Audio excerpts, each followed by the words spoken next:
করোনায় মৃত্যু ৫,০০০ ছাড়ালো, কার্যকর রোডম্যাপের পরামর্শ। করোনা প্রমাণ করেছে সব দেশ মিলেই এগিয়ে যাওয়া সম্ভব, বললেন শেখ হাসিনা। পরিবার পরিকল্পনার কর্মচারী আক্তারের শত কোটি টাকা। ফ্লাইট চালুর দাবিতে সৌদি প্রবাসীদের বিক্ষোভ।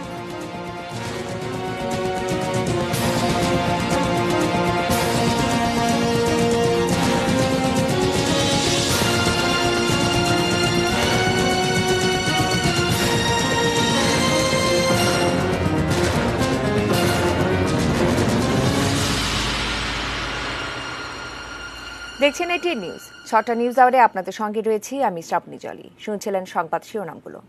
VSL angle channel HB VSL Bikrampur steel limited. শুনছিলাম সংবাদ শিরোনামগুলো, আর এছাড়াও থাকছে অধিকার লড়াইয়ের গল্প।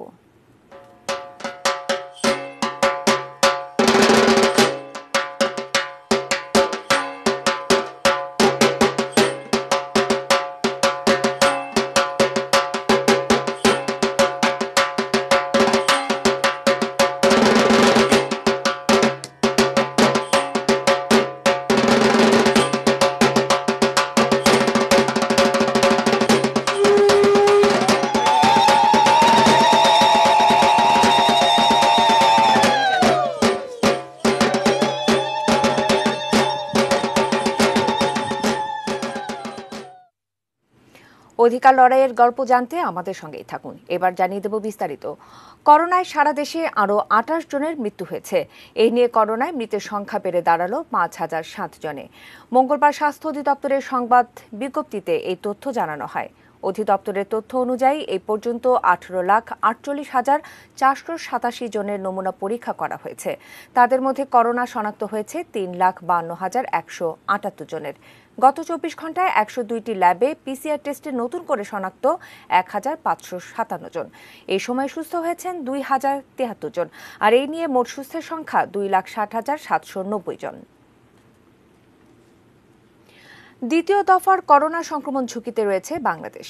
হাসপাতালগুলোতে সমন্বয়হীনতার কারণে সেবা নিতে আসা মানুষদের অযথা ভোগান্তির আশঙ্কা বিশেষজ্ঞদের। সেজন্য শিগগিরই করোনা নিয়ন্ত্রণে একটি কার্যকর রোডম্যাপ করার আহ্বান তাদের। আরও জানাচ্ছেন এই নিয়ে নাজিয়া আফরিন। শীতকালে সারা দেশের হাসপাতালগুলোতে নিউমোনিয়া সহ শ্বাসতন্ত্র সংক্রমণে আক্রান্ত রোগীর সংখ্যা বেড়ে যায়। মার্চ মাসের হিসেবেই দেখা যায় করোনার এ সময় হাসপাতালগুলোতে শ্বাসজনিত সমস্যায় আসা রোগীর সংখ্যা ছিল বেশি। কোভিড-১৯ বিষয়ক জাতীয় কারিগরি পরামর্শ কমিটিও আশঙ্কা করছেন আসছে শীতে দেশে দ্বিতীয় দফায় করোনা সংক্রমণ বাড়তে পারে। তারা বলছেন কয়েক সপ্তাহ ধরে সংক্রমণের হার কিছুটা কমলেও মৃত্যুর হার কমানো যায়নি। বিশেষ করে এলাকা ভিত্তিক করোনা সংক্রমণ কেন কমছে না তার মনিটরিং প্রয়োজন। মানুষের মধ্যে একটা অসম্ভব ধরনের ঢিলে ঢালা ভাব চলে এসছে, যার ফলে মাস্ক বিহীন আমরা রাস্তায় দেখছি অসংখ্য মানুষকে। করোনা এখনই টোটালি কোনো দেশ থেকে কখনোই যাবে না যতক্ষণ পর্যন্ত এফেক্টিভ ভ্যাকসিন বা অন্যান্য কিছু না আবিষ্কার হয়।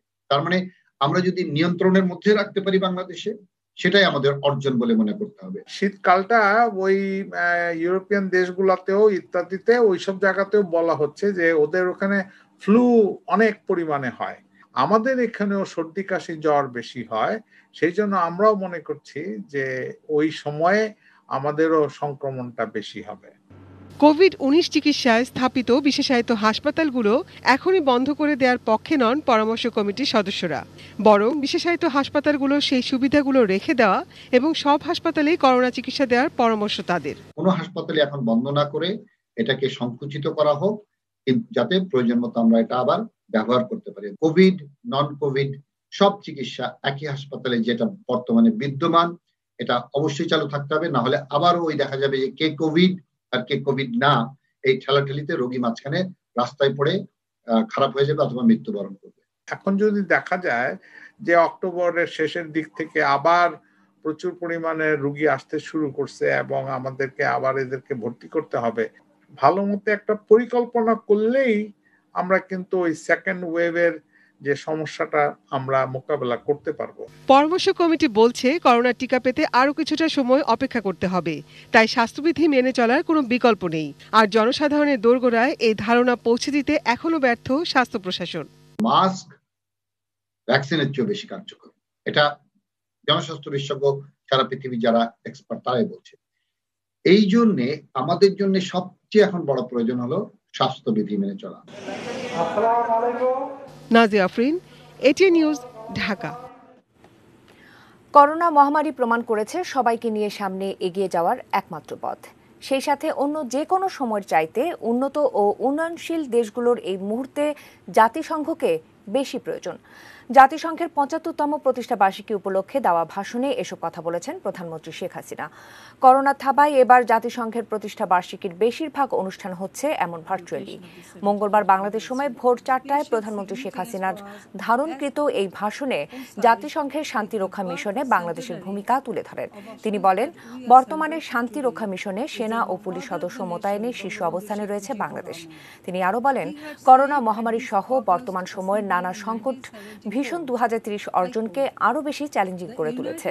প্রধানমন্ত্রী শেখ হাসিনা মনে করেন, বিশ্বজুড়ে নানা চ্যালেঞ্জ মোকাবেলায় ৭৫ বছর বয়সী জাতিসংঘের বিশ্বাসযোগ্য এবং কার্যকর রোডম্যাপ প্রণয়ন করা উচিত। একই সঙ্গে ভূ রাজনৈতিক বিরোধে জাতিসংঘকে দুর্বল করা যাবে না বলেও মত দেন তিনি। I also pay tribute to all. Bangladesh is being benefited from.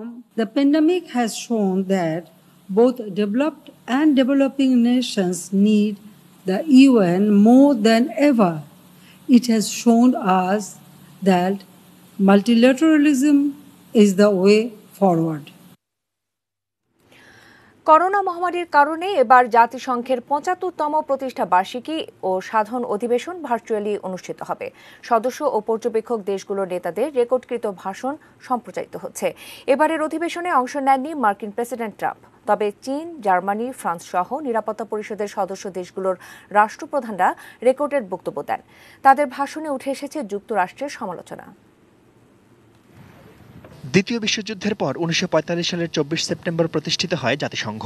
এমন এক সময়ে ৭৫তম প্রতিষ্ঠাবার্ষিকী উদযাপন ও সাধারণ অধিবেশন আয়োজিত হচ্ছে যখন করোনা মহামারীতে বিপর্যস্ত গোটা বিশ্ব। আর জাতিসংঘের ইতিহাসে এবারই প্রথম ভার্চুয়াল পদ্ধতিতে অনুষ্ঠিত হচ্ছে পুরো অধিবেশন। এবারের অধিবেশনে প্রত্যেক সদস্য ও পর্যবেক্ষক রাষ্ট্রের প্রধান বা প্রতিনিধির রেকর্ড করা সর্বোচ্চ ১৫ মিনিটের ভাষণ সম্প্রচার করা হচ্ছে। প্রত্যেক মিশনের একজন করে কূটনীতিক সরাসরি অধিবেশনে অংশ নিচ্ছেন। ৮০টির বেশি ভার্চুয়াল বৈঠক হবে, যেখানে করোনা পরিস্থিতি মোকাবেলা ও ভ্যাকসিনের সমবন্টন নিয়ে আলোচনা হবে। এছাড়া আগামী ২৪ সেপ্টেম্বর জলবায়ু পরিবর্তন ও পরের সপ্তাহে জৈব বৈচিত্র্যের উপর একটি শীর্ষ বৈঠক অনুষ্ঠিত হবে। সোমবার শুরু হওয়া অধিবেশনে জাতিসংঘের ৭৫ বছর পূর্তির আলোচনায় ১ নম্বরে নাম থাকলেও অংশ নেননি মার্কিন প্রেসিডেন্ট ডোনাল্ড ট্রাম্প। তার পক্ষে অংশ নেওয়া মার্কিন প্রতিনিধি কথা বলেছেন জাতিসংঘের সংস্কার ও স্বচ্ছতা নিয়ে। ট্রাম্প এমন গুরুত্বপূর্ণ বৈঠক উপেক্ষা করলেও ভাষণ দিয়েছেন চীনের প্রেসিডেন্ট শি জিনপিং। তিনি বলেন, বিশ্বে একতরফা আধিপত্যের সময় আর নেই, কাউকে সে সুযোগও দেয়া হবে না। নাম না করে আমেরিকার সমালোচনা করেছেন জার্মানির চ্যান্সেলর অ্যাঙ্গেলা মেরকেল, ফ্রান্সের প্রেসিডেন্ট ইমানুয়েল ম্যাখো সহ অধিকাংশ রাষ্ট্রনেতা। জাতিসংঘের সংস্কার চেয়ে তারা বলেছেন, নিরাপত্তা পরিষদের সিদ্ধান্ত নেয়ার পথ বন্ধ করতে হবে। কারো একক স্বার্থে নয়, জাতিসংঘ কাজ করবে ঐক্যবদ্ধভাবে। Dies bringen nicht zuletzt auch die zahlreichen internationalen Städtepartnerschaften zum Ausdruck. সংস্থাটির মহাসচিব অ্যান্তোনিও গুতেরেসের ভাষণে উঠে এসেছে করোনা পরিস্থিতি, জলবায়ু পরিবর্তন, যুদ্ধ, দারিদ্র্য সহ নানা প্রসঙ্গ। এবারের অধিবেশন চলবে আগামী ৩০ সেপ্টেম্বর পর্যন্ত। Shaon Mahfuz, desk report, ATN news. এদিকে প্রকল্প বাস্তবায়নের প্রয়োজনীয়তা, সক্ষমতা আর জনসাধারণের ভোগান্তি বিবেচনা নিয়ে নতুন প্রকল্প গ্রহণের নির্দেশনা দিয়েছেন প্রধানমন্ত্রী শেখ হাসিনা। সকালে জাতীয় অর্থনীতি পরিষদের নির্বাহী কমিটি একনেক সভায় এই নির্দেশনা দেন তিনি। প্রধানমন্ত্রীর সভাপতিত্বে এই সভায় ৫টি প্রকল্পে ১,২৬৬ কোটি ১৩ লাখ টাকা খরচে ৫টি প্রকল্প অনুমোদন দেওয়া হয়। প্রকল্পগুলোর মধ্যে রয়েছে জামালপুরে দিকপাইত সরিষাবাড়ি তারাকান্দি সড়কের মান ও প্রশস্ততা বাড়ানো, সীমান্তে বিজিবির ৭৩টি আধুনিক বর্ডার অবজারভেশন পোস্ট নির্মাণ ও ইলিশ সম্পদ উন্নয়ন ও ব্যবস্থাপনা। একনেক সভা পরবর্তী সংবাদ সম্মেলনে পরিকল্পনা মন্ত্রী প্রকল্পগুলোর নানা দিক তুলে ধরেন। প্রয়োজন, সক্ষমতা, অহেতুক শর্ট করার জন্য সামান্য জায়গা একটা প্রকল্প নতুন হাতে না নিয়ে বিদ্যমান প্রকল্পগুলোকে আপনারা বিদ্যমান স্থাপনাগুলোকে সংরক্ষণ করেন। Order to road ministry, two finance ministry, to the entire government. অন্যান্য প্রসঙ্গ, পরিবার পরিকল্পনা অধিদপ্তরে কর্মচারী আখতারুজ্জামান রাস্তায় ঘুরে প্রজেক্টর দিয়ে তথ্যচিত্র দেখানো তার কাজ। চতুর্থ শ্রেণীর এই কর্মচারী মালিক হয়েছেন শত কোটি টাকার। সম্প্রতি তার ব্যাপারে হতবাক করা এই তথ্য পেয়েছে এটিএন নিউজ। তাওহিদ সরব জানাচ্ছেন বিস্তারিত। সম্প্রতি এটিএন নিউজের হাতে আসে আখতারুজ্জামান সম্পর্কে বেশ কিছু তথ্য। রাজধানীতে তার রয়েছে বহুতল ভবন, ফ্ল্যাট আর প্লট। সুনির্দিষ্ট তথ্যের ভিত্তিতে চলছে সেই সম্পদের খোঁজ। রাজধানীর মিরপুর 10 নম্বর সেকশনের ব্লক ডি 27 নম্বর রোডের 3 নম্বর বাড়ি এটি। রোকসানা মঞ্জিল। তথ্য বলছে আক্তারের স্ত্রী নাম রোকসানা। আর এলাকাবাসী জানিয়েছেন ছতলা এই ভবনের মালিক পরিবার পরিকল্পনা অধিদপ্তরের রাস্তায় রাস্তায় প্রজেক্টরে ছবি দেখানোর দায়িত্বে থাকা সামান্য কর্মচারী আখতারুজ্জামান। রোকসানা মঞ্জিল তো ওই যা হ্যাঁ থাকে, এই তো আক্তার মিয়া আর হ্যাঁ স্ত্রী, এই তো চাকরি করে।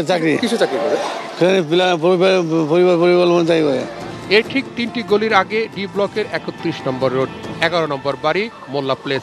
এখানেও রয়েছে আক্তারের সম্পদ। এই বাড়ির 6ষ্ঠ তলার পুরোটাই কিনেছেন তিনি।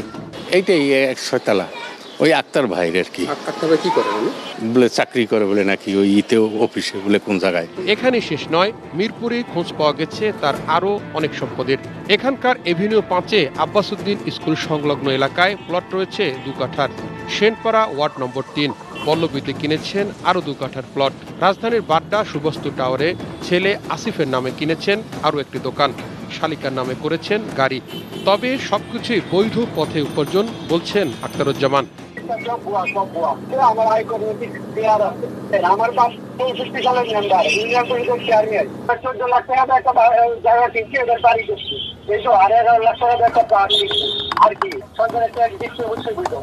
মাত্র এসএসসি পাস এই কর্মচারী 1 দশকেরও বেশি সময় নিজের নিয়ন্ত্রণে রেখেছেন আইইএম ইউনিট।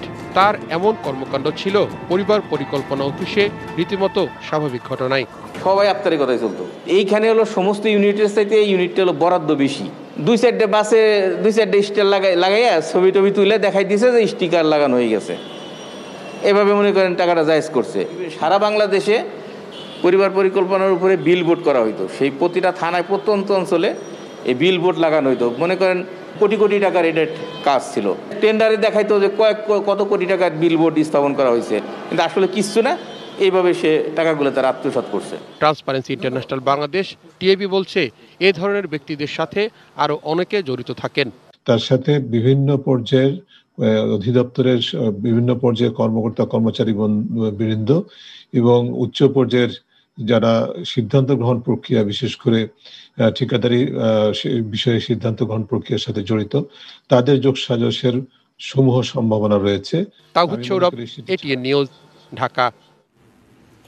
ভিসার মেয়াদ 3 মাস বাড়ানো নিয়ে সৌদি সরকারের সঙ্গে কথা বলা হবে। পররাষ্ট্র মন্ত্রণালয়ের এমন আশ্বাসে 26 সেপ্টেম্বর পর্যন্ত বিক্ষোভ কর্মসূচি স্থগিত রেখেছেন সৌদি প্রবাসীরা।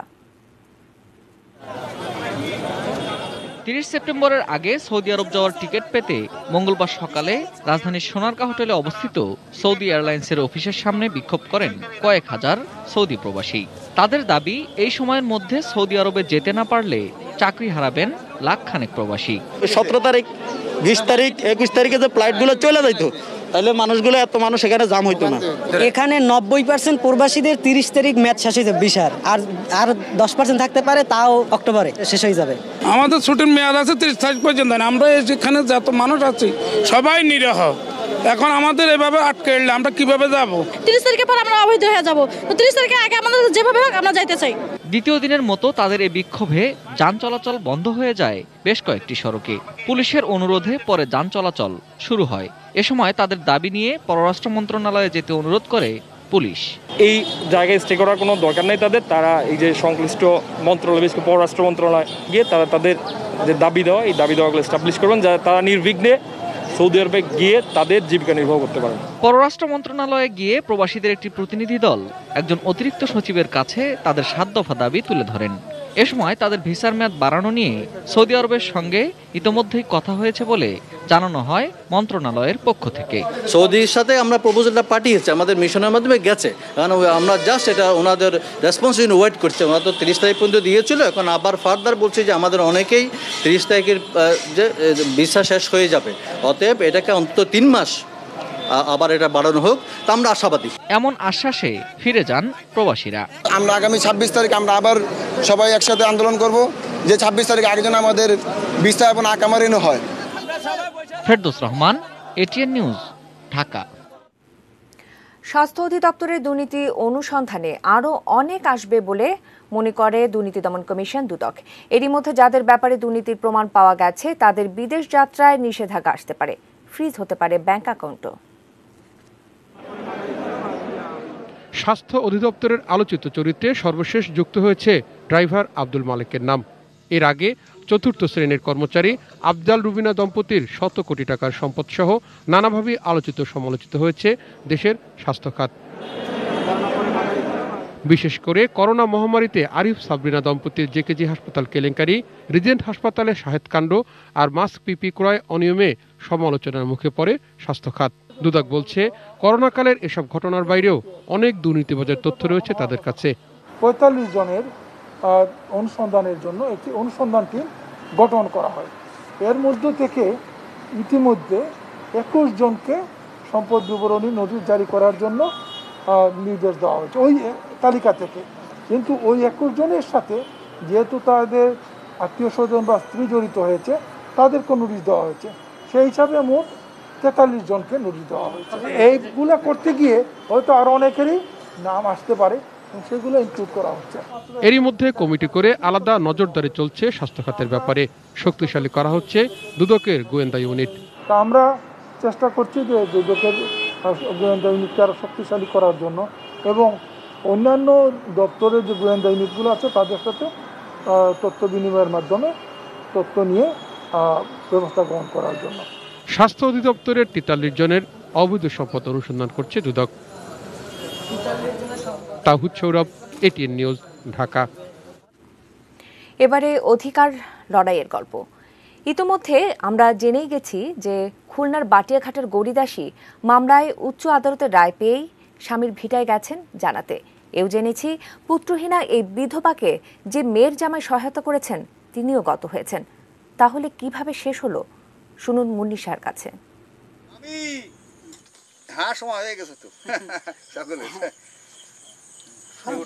আপনার কি হয়?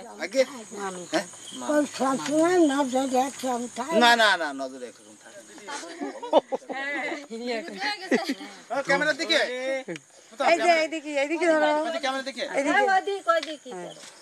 আচ্ছা দেখা হবে, তোমার গ্রামে দেখা হবে। যে বয়স থেকে খুলনার আদালতের বারান্দায় ঘুরতে হয়েছে সে বয়সে গৌরীদাসীর স্মার্টনেস আঁচ করতে কারো আর কষ্ট হবার কথা নয়। গানে শুনতে কষ্ট, কিন্তু ক্ষীণ গলায় বলতে তার কষ্ট নেই। নদী পার হয়ে গৌরকাঠিতে তার নাত বউকে দেখতে যেতেই হবে তার আদেশ।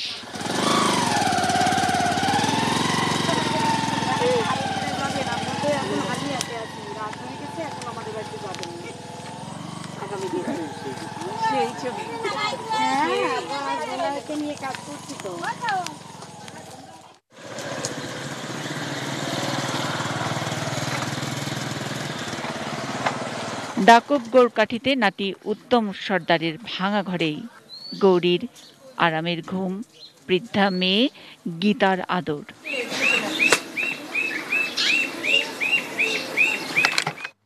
শ্বশুরের কাছ থেকে মামলার ফাইলটি বুঝে নিয়েছিলেন দীপ্তি। মামলার ফল পাওয়ার পর চোখের জলে শ্বশুরকেই তা জানানো। 3টে ছেলে তারা লেখাপড়া বেশি দূর করতে পারেননি। আমার স্বামী বিএ পাস, সে একটু শিক্ষিত, আমিও তখন এইচএসসি ছিলাম। আমার শ্বশুর সে সময় বলল, মা তোমরা এইটা এগোতে পারবে। তখন আমার শ্বশুরের কাছ থেকে আমি সব কিছু শুনি, এই মামলার কি সমস্যা, কাগজপত্র আমি দেখি। তো সেখানে দেখি কি পরপর 2-3টা কোর্টে আমরা জিতেছি। পাইক গেছায় অ্যাডভোকেট কালীপদ, ওনাকে আমি আমার ফাইলটা দেখাই। ফাইলটা দেখালে উনি আমাকে সব কিছু দেখে বলেন, মা এই মামলাটা তোমরা অবশ্যই পাবা, এতে তোমাদের কোনো কেউ হারাতে পারবে না। পাড়াপড়শি অনেকেই মনে করলেন দীর্ঘদিনের লড়াইয়ের চড়াই উতরাইয়ের কথা। ওনাদের প্রথম থেকে রবেন মৌরি এই মামলার ব্যাপারে আমি যেটা শুনেছি বা এলাকায় শুনতে পেরেছি, রবেন মৌরি এই মামলাটা পরিচালনা করেন, ওই খরচ যাবতীয় খরচ খরচা রবেন মৌরি বিয়ার করেন। কিন্তু রবিন মুহুরি তার একটা শর্ত অবশ্য আমি শুনেছি যে ওই জমিতে যে ফসল উৎপাদন হয়, যেহেতু অনেক জমি, তার থেকে প্রতি বছর 40 মণ করে ধান রবেন মৌরি নেয়। এবং এটাও শুনেছি যে এই মামলা আমি জিতাই এনে দিলে আমাকে 8 বিঘে দিতে হবে। এই মামলাগুলো ছিল সেগুলো তো সব মিথ্যা মামলা বা তাকে ফাঁসানোর জন্য নাকি, না ওই মার্ডার কেসটার কি? মার্ডার কেসটার ব্যাপারে ওই ঘটনাস্থলে উনি তো ছিলেনই না, এবং জমি জমা নিয়ে একবার মকদ্দমা শুরু হলে হয়রানি করার জন্যে অনেক মালি মকদ্দমা করতে হয়। আমার মনে হয় তারই একটাও। কিন্তু এই লড়াইয়ে কি কেবল গৌরী, গীতারানী বা দীপ্তির লাভ? এই 29 বছরই দেখেছি এই মামলার পিছনে আমাদের শ্রদ্ধেয় কাকা, ওনার স্বামী অক্লান্ত পরিশ্রম করে তার ফ্যামিলি নিয়ে খুব অনাটনের মধ্যে দিয়ে এই মামলাটা তিনি অব্যাহত রেখেছিলেন। এখন তার শারীরিক অসুস্থতার কারণে কিন্তু অফ হয়ে গেলেন, কিন্তু ইনারা থেমে থাকেননি। তাই কাজী নজরুলের ভাষায় বলতে ইচ্ছা করে, এই পৃথিবীতে যত বড় বড় জয়, বড় বড় অভিযান, মাতা ভগ্নী বধূদের তাকে হইয়েছে মহিয়ান। এই বিশ্বের যা কিছু সৃষ্ট কল্যাণকার, অর্ধেক তারা নিয়েছে নার আর অর্ধেক তার নারী। কোনো কালে একা হইনি জয়ী, পুরুষের তরবারি। শক্তি দিয়েছে, প্রেরণা দিয়েছে, পুষ্য দিয়েছে বিজয় লক্ষ্মী নারী। ছেলের সাথে লড়ার মতন হলে নড়বো, যে আমার ছেলে দেবে না, আমার বাদ দিল না, তা আমি কি রাস্তায় রাস্তায় বেড়াবো? আমার স্বামীর জমি আছে, আমি সে জমি বকদখল করবো না? সেভাবে তো আমি তো কিছু আইনের আশ্রয় নেব। পথের কষ্ট, খাবার জলের কষ্ট আর জীবন জীবিকার কষ্টের সংজ্ঞায় যারা সেটেল, তাদের সারল্য গৌরীর কাছে আরও চায়। গ্রামের উন্নয়ন, অন্তত গৌরীর ছুতোয় একটু রাস্তা তো হতেই পারে।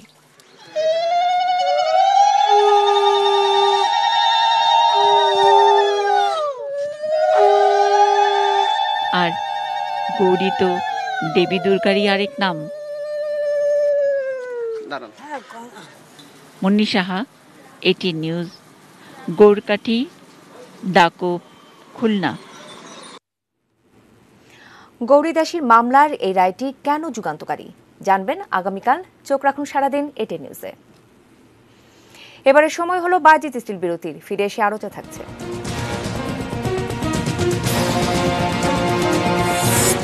কলেজ ছাত্র সোহাগ হত্যায় প্রধান 2 আসামি গ্রেপ্তার।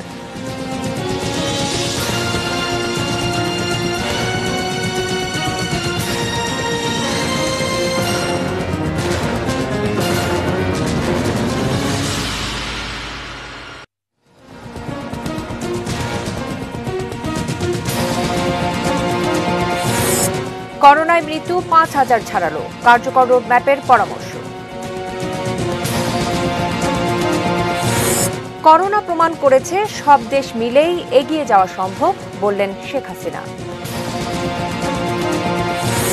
পরিবার পরিকল্পনার কর্মচারী আক্তারের 100 কোটি টাকা। ফ্লাইট চালুর দাবিতে সৌদি প্রবাসীদের বিক্ষোভ।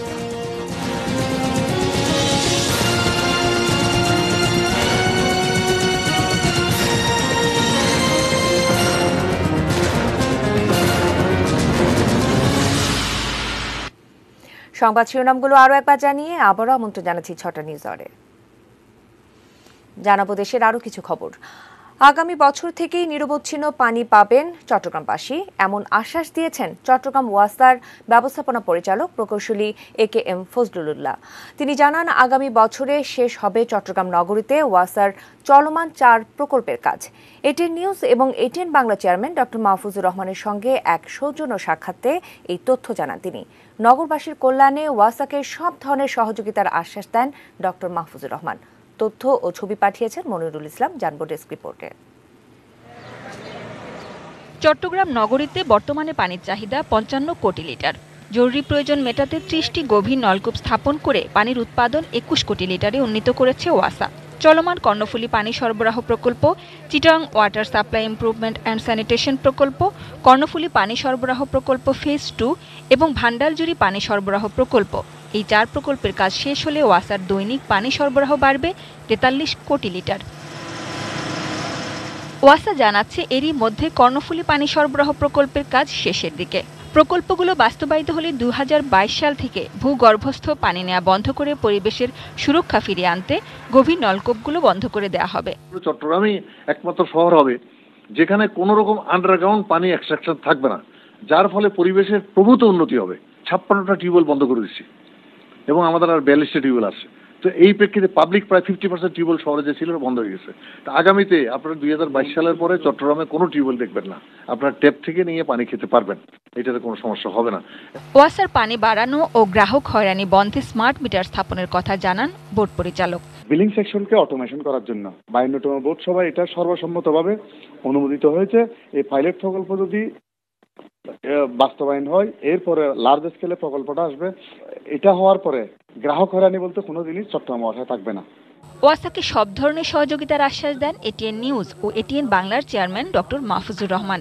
চোরাই লাইন যেটা নেওয়া হয়, চোরাই লাইন যখন একটা লাইন কাটা হয় তখন ওই লাইনটার থেকে ড্রেনের পানি বা অন্যান্য পানি ওই মেন পানির ভিতরে ঢুকে যায়। এটার জন্য তো ওয়াসাকে দোষ দিলে চলবে না।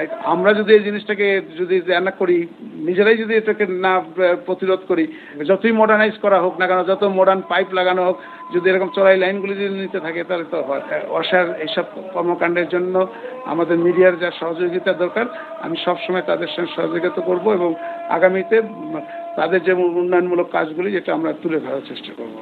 এই সময় চট্টগ্রাম ওয়াসার তত্ত্বাবধায়ক প্রকৌশলী মোহাম্মদ আরিফুল ইসলাম, এটিএন বাংলা চট্টগ্রাম বিভাগীয় ব্যুরো প্রধান আলী আব্বাস এবং ওমর শাহিন উপস্থিত ছিলেন। Desk report, ATN news. রাজধানীর উত্তরখানে কলেজ ছাত্র মোহাম্মদ সোহাগ হত্যার প্রধান 2 আসামিকে গ্রেফতার করেছে র্যাব।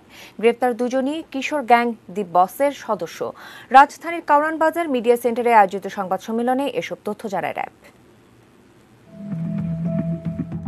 গত 27 আগস্ট রাত 8:30টার দিকে উত্তরখানের রাজবাড়ী খ্রিস্টানপাড়া এলাকার ডাক্তারবাড়ি মোড়ে আড্ডা দিচ্ছিল কিশোর গ্যাং দি বসের হৃদয় রাসেল সহ বেশ কয়েকজন। এ সময় পাশ দিয়ে যাওয়া রিকশার চাকা থেকে কাদা ছিটকে গায়ে লাগায় রিকশা চালককে মারধর করে হৃদয় ও তার সহযোগীরা। এর প্রতিবাদ করায় সোহাগ নামে একজনকে ছুরিকাঘাতে খুন করে তারা। ঘটনার প্রায় 1 মাস পর গ্রেফতার হলো ঘটনার প্রধান 2 আসামি মাহবুবুল ইসলাম রাসেল ওরফে কাটার রাসেল এবং হৃদয়। গোপন সংবাদের ভিত্তিতে দক্ষিণখানের মোল্লারটেকে অভিযান চালিয়ে গ্রেফতার করা হয় তাদের। উদ্ধার করা হয় বিদেশি পিস্তল সহ 8 রাউন্ড গুলি। সংবাদ সম্মেলনে র্যাব জানায়, ঘটনার পর থেকে কোনো স্থানেই 2-1 দিনের বেশি থাকতো না আসামিরা। আত্মগোপনে থেকে দেশ ছাড়ারও চেষ্টা করছিল তারা। সোহাগ তার সামাজিক দায়িত্ববোধ থেকে এই রিকশা চালককে বাঁচানোর জন্য এগিয়ে আসে এবং তাদের সাথে তর্কে লিপ্ত হয়। হৃদয় গ্যাংয়ের হৃদয় এবং রাসেল এটি তাদের ক্ষমতার প্রতি চ্যালেঞ্জ হিসাবে নেয় এবং তারা ক্ষিপ্ত হয়ে তাদের গ্যাংয়ের অন্যান্য সদস্য ভিকটিম সোহাগের উপর চড়াও হয়। এক পর্যায়ে সুইচ গিয়ার নাইফ দিয়ে সোহাগের পেটে উপর্যুপুরি 6 থেকে 7টি আঘাত করে এবং ভিকটিম সোহাগ মাটিতে লুটিয়ে পড়লে তারা বীর দৌড়ে ওখান থেকে চলে যায়। এ সময় উপস্থিত ছিলেন নিহত সোহাগের বাবা মাও। সন্তান হত্যার ঘটনায় জড়িতদের দৃষ্টান্তমূলক শাস্তি চান তারা। আমার ছেলের অপরাধ একটি, আজকে আমার ছেলে প্রতিবাদ করছে, একটা রিস্কাওয়ালার মারার জন্য প্রতিবাদ করে আজকে তাকে ছুরিয়াঘাত করা হয়েছে। আমি এদের বিচার চাই। যদি শাসন না করেন তাইলে আরো কত মারে যে রুশে করবো, কত মার মুখ যে খালি করবো। শফিকুল হক, এটিএন নিউজ, ঢাকা। জানাবো সোশ্যাল ইসলামী ব্যাংক লিমিটেড বাণিজ্য সংবাদ।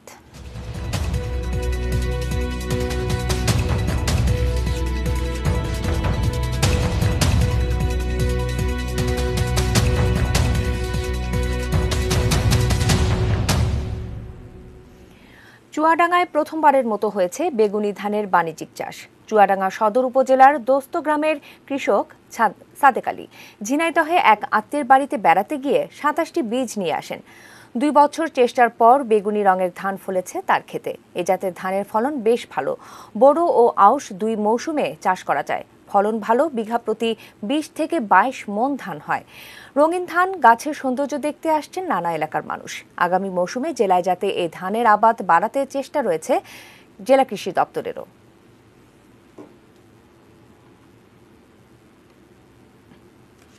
এবারে মেটাল প্রেজেন্স কৃষি সংবাদ, সুজলা সুফলা।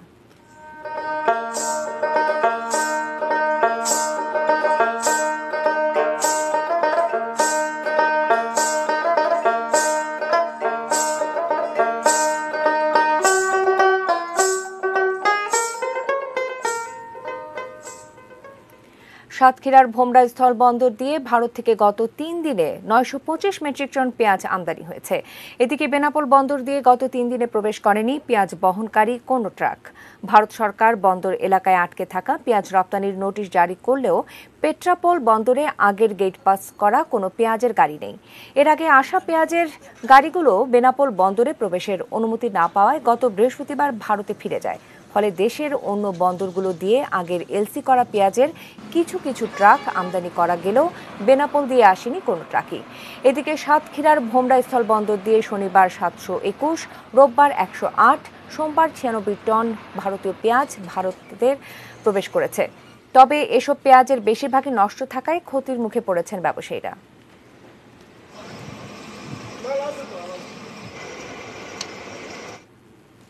আবারও সময় হলো বাজে দেশের বিরতি নেবার, ফিরে এসে আরও যা থাকছে।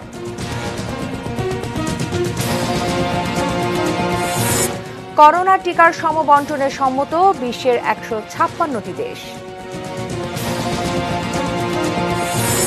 স্বাধীন বাংলা ফুটবল দলের নওশিরুজ্জামান আর নেই।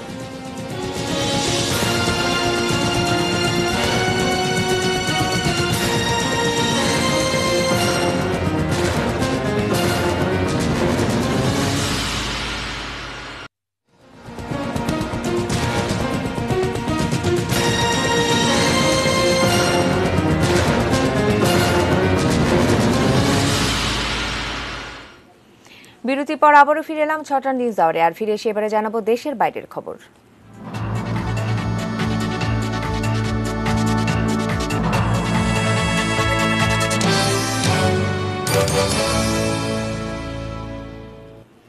করোনা ভাইরাস টিকার সমবন্টনের চুক্তিতে সম্মত হয়েছে বিশ্বের 156টি দেশ। তবে যুক্তরাষ্ট্র ও চীন এখনও ওই উদ্যোগের সাথে থাকার সম্মতি দেয়নি। চুক্তিতে সম্মত দেশগুলোর মোট জনসংখ্যার 3% দ্রুত এই টিকা দেয়া হবে। এর আওতায় পড়বে ঝুঁকিপূর্ণ স্বাস্থ্যসেবা ও সামাজিক খাতে যুক্ত ব্যক্তিরা। কোভ্যাক্সের উদ্যোগে 64টি ধনী দেশ ইতিমধ্যে এতে যুক্ত হয়েছে। এর মধ্যে 35টি দেশ ও ইউরোপিয়ান কমিশনের পক্ষ থেকে সাহায্যের প্রতিশ্রুতি পাওয়া গেছে। এর বাইরে আরও 38টি দেশ শিগগিরই যুক্ত হবে। এই উদ্যোগে 2021 সালের মধ্যে বিশ্বে 200 কোটি ডোজ নিরাপদ ও কার্যকর টিকা দেওয়ার লক্ষ্য নির্ধারণ করা হয়েছে। সরকার, টিকা প্রস্তুতকারক, বিভিন্ন সংস্থা ও ব্যক্তির পক্ষ থেকে টিকা গবেষণা ও উন্নয়নে 140 কোটি মার্কিন ডলারের প্রতিশ্রুতি পাওয়া গেছে। বিশ্ব স্বাস্থ্য সংস্থার পরিকল্পনা করা কোভ্যাক্স উদ্যোগের সঙ্গে রয়েছে Coalition for Epidemic Preparedness, Innovation ও দাতব্য সংস্থা Global Alliance for Vaccine and Immunisation. খেলার খবর।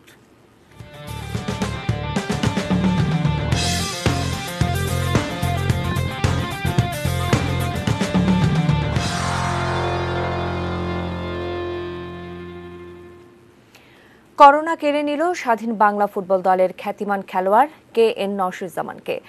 সকালে বঙ্গবন্ধু জাতীয় স্টেডিয়াম ও মুন্সিগঞ্জে 2 দফা জানাজা শেষে চাঁদপুরে দাফন করা হয় তার মরদেহ।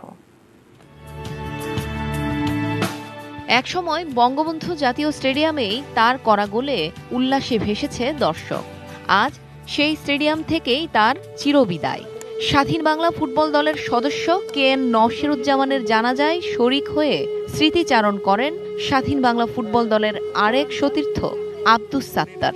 আজকে সবচেয়ে বড় দুঃখের ব্যাপার হলো এই মাঠে উনি এভাবে খেলে বেড়েছেন, সারা মাঠ ওনার খেলা আনন্দিত ছিল, উদ্বেলিত ছিল।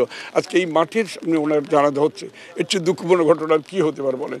উনি এমন একটা খেলোয়াড় ছিলেন, এমন একটা মানুষের অধিকার ছিলেন যে যখন যেখানে যেভাবে ওনার খেলার প্রয়োজন দায়িত্ব ওনার ছিল, নিঃসন্দেহে উনি সেই দায়িত্ব পালন করেন, আপ্রাণ চেষ্টা করছেন। ঢাকা বিশেষ করে মোহামেডান ক্লাবের জন্য উনি আপ্রাণ চেষ্টা করছেন, মোহামেডান খেলছেন এবং একবার উনি হায়েস্ট গোলদাতা হয়েছিলেন। ৭১-এর আগে পশ্চিম পাকিস্তানে এবং মুক্তিযুদ্ধের সময় স্বাধীন বাংলা ফুটবল দলের হয়ে ভারতের নানা স্থানে খেলেন নওশিরুজ্জামান। স্বাধীনতার পর বাংলাদেশ জাতীয় ফুটবল দলের জার্সি গায়েও মাঠ মাতিয়েছেন এই মুক্তিযোদ্ধা স্ট্রাইকার। খেলেছেন ঢাকা বিশ্ববিদ্যালয় দলের হয়েও, লাভ করেন ঢাকা বিশ্ববিদ্যালয়ের ব্লু সম্মাননা। ১৯৬৭ সালে রেলওয়ের হয়ে ক্লাব ক্যারিয়ার শুরু করা নওশিরুজ্জামান বিভিন্ন ক্লাব ঘুরে ১৯৭৫ সালে যোগ দেন মোহামেডান স্পোর্টিংয়ে।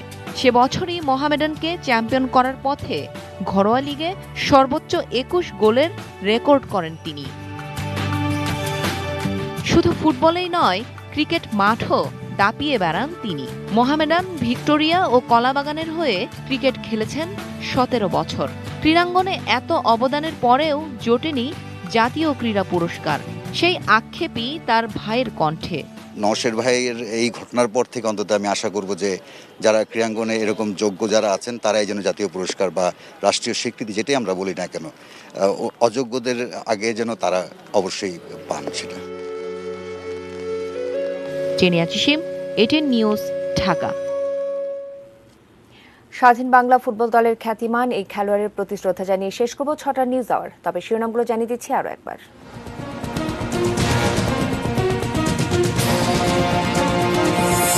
করোনায় মৃত্যু ৫,০০০ ছাড়ালো, কার্যকর রোডম্যাপের পরামর্শ। করোনা প্রমাণ করেছে সব দেশ মিলেই এগিয়ে যাওয়া সম্ভব, বললেন শেখ হাসিনা। পরিবার পরিকল্পনার কর্মচারী আক্তারের শত কোটি টাকা। ফ্লাইট চালুর দাবিতে সৌদি প্রবাসীদের বিক্ষোভ।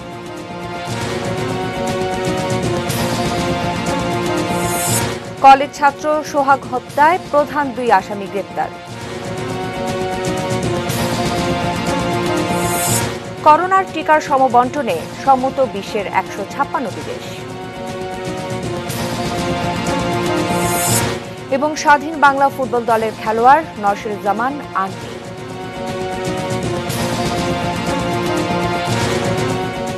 এই ছিল ৬টা নিউজ। সঙ্গে থাকুন, দেখতে থাকুন এটিএন নিউজ। আর এটিএন নিউজের ব্রেকিং নিউজ আপনার মোবাইলে পেতে টাইপ করুন START স্পেস এবং পাঠিয়ে দিন 5959 এই নম্বরে। ধন্যবাদ।